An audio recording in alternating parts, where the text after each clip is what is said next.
it's a solid map for Eevee, and then also seeing a bit of a targeted ban against Contact Noir, that makes a lot of sense right now.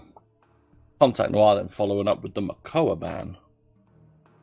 I do like to see that the bans coming through actually have a high win rate. They're going for target bans that are actually working out well. But Atlas is getting out of the field with 78% ban rate through this entire season. This man has more of bench space. He has more bench space there. He's sitting there with Torvald just saying, "Oh, you're new here?" Yeah, absolutely. He's definitely been sitting off to the sidelines for the entire season. I mean, you can't handle it. Like, seriously, he had such a high ban rate in Season 2, Torvald. And here in Season 3, it's just Atlas. Nobody likes Atlas. And with Squid Squad picking the Ashe, it's open field for the 2 picks on the side of Contact Noir, where they got the hit of the game and got a hold on a Barrack and a Genos. I like that the pick rate is so high for Barrack, but the win rate isn't really that high. What's that? I don't know. That is actually surprising because we've seen some really strong performances on the Barrack. We're well aware of how much point presence he can bring, as well as how much damage he can bring to a team.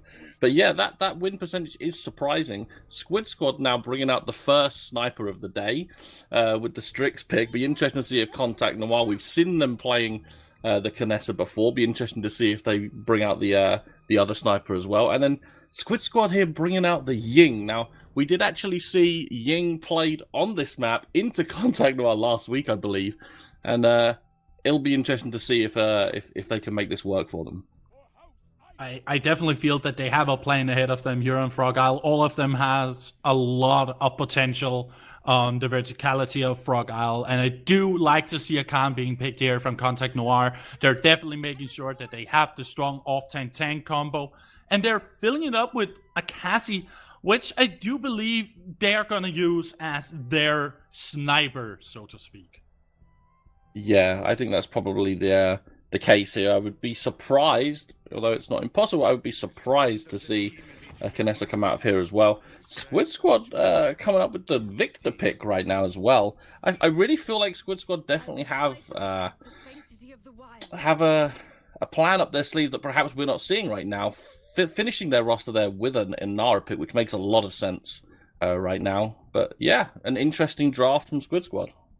I really like the Victor pick. Many people just discredit him for being useless, but if you think about his overall DPS, he can really burst out numbers for his team. And in this very case, he used it as the follow-up damage to a sniper shot. And he's quick at that. But following up on Contact Noir, they finish up their draft with a Kinessa pick, which is a really, really great pick to finish off their roster. Now they have a sniper, so the Cassie can go into mid-range and destroy the backline of Squid Squad. I really like Contact Noir's draft here. It really makes sense. Is it not a beautiful island that we have here? Welcome to Frog Isle, Squid Squad versus Contact Noir, semi-final number 1 of today's broadcast. Going over to the rosters. On a blue side, Nalupka with the Life Exchanging, Magzinski with the unauthorized use Strix, Conrad Daniels playing the Victor on Burst Mode, Apache with the Battering Ram Ashe, and a Bullet playing the Mother's Grace in Nara. Over on the side of CN, Contact Noir got Fruz playing Luminary Genos, Otto on the Tinker and Barrack, Laji on Steady Aim Kinessa, Saki on Stormer Bullets Con, and Nemesis on that big game Cassie. Following this team into the play over here, we got Nemesis and Saki, of course, going over to the left here, making some pressure, trying to find space for the team, but Ashe is there to meet them. SS have seen this play before. They're not letting CN get their space. They're not letting them start to make their traditional flanks, but Ashe is starting to go a little bit low here, realizing that she doesn't own this space and has to back up for her team in a weird space. But first blood going over the side of Squid side, Maxenti finding Otto, but Laji finding Nalupka in response. The question here is, which is the more valuable pick, TJ? I mean, it's surprising to see, well, first of all, it's quite welcoming to see the focus fire. Otto starts that game, went very aggressive over on that left-hand side, and he did get caught out. Some fantastic focus fire. Contact Noir finally starting to answer back. The pick on support in the long run is going to be their undoing here. Saki, so aggressive, going up on his left-hand side. Nemesis there, double kill to add to the totals, and Contact Noir are starting to really just run this down as we expect them to. Nemesis finding a delayed double kill. This traditional flanking coming through from CN. Just with that off tank and the damage playing. You don't need a flank when it comes to CN. You've just got the Khan, you've got the Cassie. You can keep pushing forward, and we see them holding this left angle extremely well. But hopefully that grenade pressure from Victor is going to push Nemesis down as he goes a little bit low. Scout's going to get popped just so he can adjust his position. Nemesis doesn't want to get caught out here with his pants down.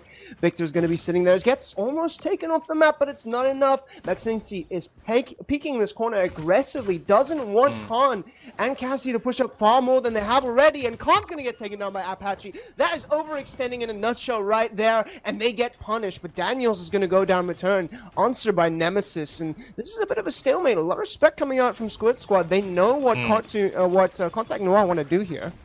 Yeah, it's overextension, but what they got out of it, the car already going up to this second choke point, and Contact Noir, even though they lost a member down there, they're still in complete control. Oh, here come the ultimates though. Barrage is going down, not really looking to find anyone. Contact Noir take cover. Beautiful through time and space from Fruz. Takes down Comrade Daniels on that high ground. And Contact Noir once again, even when Squid Squad start to invest resources, Contact Noir never seem unfazed. They always know, it seems they know exactly what to do here. Bullets going too low on their Nora will be taken down, and CN still in control. Absolutely. I do love the ultimate trading here, even though it's the first point. These teams realize that aggression favors the bold here. Daniel's going to get taken down by an extraordinary 1v1. Nemesis finding that kill. Very well played from him. That is just showing their skill. Very close, though. So it feels like Squid Squad do have some way to just play up against Contact Noir. Yes, that was a very, very quick 2-0, but it just felt like Squid Squad was aware of Contact Noir's entire plan there. They were aware of how they were aggressing, or being aggressed onto, and they were very much aware of how they were going to counteract that. If we take a look at the damage charts, it is all in favor of Contact Noir, but Maxinci and Daniels doing damage respectively on their carries and hoping to bring this back. Yeah, and with Contact Noir, this is what we've seen week in, week out. These guys never seen phased, and even though Squid Squad did get the first blood back, Contact Noir never lost control. The pick onto the Ying obviously really did hinder their performance. The Inara not really being as effective in these battles. I also want to look at this sniper battle between the two snipers, Magzinski and the Kinessa here, played by Ladji, and we know Ladji on the Kinessa. But meanwhile, though, there's going to be a lot of attention thrown towards the middle of the map. Saki loses life. The ultimates were traded, but again, is Contact Noir still on this point, even though they're on a numbers advantage? Daniels, though, gonna bring down the barrage, and that dwarf, he is a slippery guy, gets away instantly. What's happened here? Contact Noir found themselves zoned out away from their point, but no one's on the point of the side of Squid Squad. They need to find their way back there. Ash should be rotating right now, but ultimates have been traded. Seismic Crash for assert dominance, but Squid Squad aren't taking advantage of this. They need to get on that point right now. They need to establish their dominance. Oh my goodness gracious. Overpower comes out from Khan, is going to find Apache. Nemesis finding Daniels respectively. Ying's in a lot of trouble here through time and space. Comes out, doesn't find anyone, but it's a little too late there. Maxinzi's going to take down Nemesis, but at what cost? It's 2-4 on this point fight, and Saki on the Khan just going to follow up, taking Maxinski down. There is no end to the aggression and push power that this team has. No end, absolutely. And it's really difficult for Squid Squad to play into this. They can't get the damage down. Otto on this barrack has stayed alive through everything. He only really died in that first engagement. He spent like pretty much the majority of that point fight less than 25% HP, and Squid Squad just couldn't land the damage on him. He was just using the bowling ball shield. He was getting support from the Genos as well, keeping him alive. And Squid Squad just couldn't get the damage down because they're being poked out by Contact Noir's backline. The Cassie, the Kinessa, and that Khan pushing well. They will get a bit of respite here. The double kill coming through from Daniels onto the front lines. But this feels more like the calm before the storm, because Contact Noir have just got another chance to regroup here. Absolutely. You could see Apache trying to push up there, trying to find that kill on Otto, trying to cause some damage there, but it's not going to be enough as she gets punished for their overextending there. Daniel's deciding to pull back, realizing that he doesn't have pressure and needs to give more ground over there.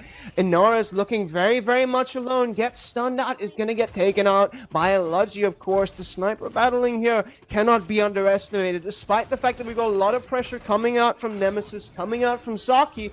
That sniper damage hits hard. Another barrage coming out from Dallas, but it's not going to be enough. Gets taken out by Sarky. Assert dominance popped here by the Ash. Gonna force Nemesis out here, but is it enough to get Sarky away? This tank has no fear. He's not even paying attention to the Ash at this point. He just wants to get more. Apache trying to get this Cassio, but it's not going to be enough. He gets punished. It's not enough. And through time and space is going to find Maxis. And that seems to be the wrap up here for Contact Noir. Yeah, this is, well, business as usual in Contact Noir's coffee shop, I think as Wuffie would call it. Taking game one 4-0 there.